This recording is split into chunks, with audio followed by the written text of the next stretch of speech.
মানুষ, অসংখ্য প্রাণ একত্রে, আদম আলাইহিস সালাম থেকে শেষ নবজাতক পর্যন্ত সবাই এখানে উপস্থিত। অসংখ্য ভিড়, শ্বাস নেবার জায়গা নেই, চলাফেরার জায়গা নেই। মানুষ ভয়ে একে অপরকে চেপে ধরছে। সূর্যকে কাছে আনা হয়েছে, ঠিক মাথার উপরে, শুধু 1 মাইল দূরে। কি অসহ্য তাপ! শরীর থেকে ঘাম ঝরছে অবিরত। কেউ তাদের গোড়ালি পর্যন্ত ঘামে ডুবে আছে, এরা সামান্য পাপী। কেউ হাঁটু পর্যন্ত ডুবে আছে, এরা মাঝারি পাপী। কেউ কোমর পর্যন্ত ডুবে আছে, এরা অনেক পাপী। কেউ গলা পর্যন্ত ডুবে আছে, এরা মারাত্মক পাপী। কেউ ঘামের মধ্যে মুখ নাক ঢেকে আছে, এরা সবচেয়ে ভয়ঙ্কর পাপী। তারা ঘামে ডুবে যাচ্ছে, কিন্তু মরতে পারছে না, কারণ মৃত্যু আর নেই। এই শাস্তির মধ্যেই সময় অতিবাহিত হচ্ছে।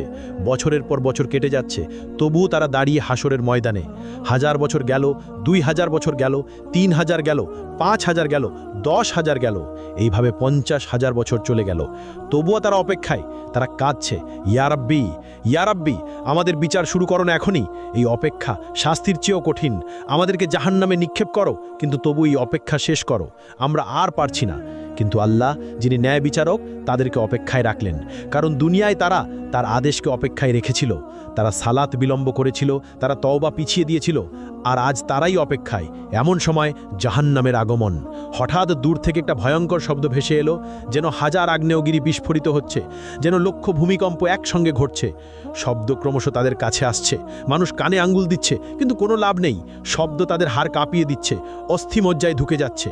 তারপর দূর থেকে দেখা দিল জাহান্নাম, ভয়ঙ্কর জাহান্নাম, 70,000 শৃঙ্খল দিয়ে বাঁধা। প্রত্যেক শৃঙ্খলে 70,000 ফেরেশতা টেনে আনছে। জাহান্নাম যেন জীবন্ত দানব, রাগান্বিত, ক্ষুধার্ত আর বুনো। মানুষকে দেখে সে আরও দ্রুত ছুটতে চায়। শৃঙ্খল টেনে ধরে আছে ফেরেশতারা অত্যন্ত কষ্টে। জাহান্নাম গর্জে উঠছে, সে মানুষকে কেতে চায়। যখন হাসরের মাঠের দিকে আসে, তার ক্রোধ আর ধরে রাখা যায় না। হঠাৎ ভেতর থেকে বের হলো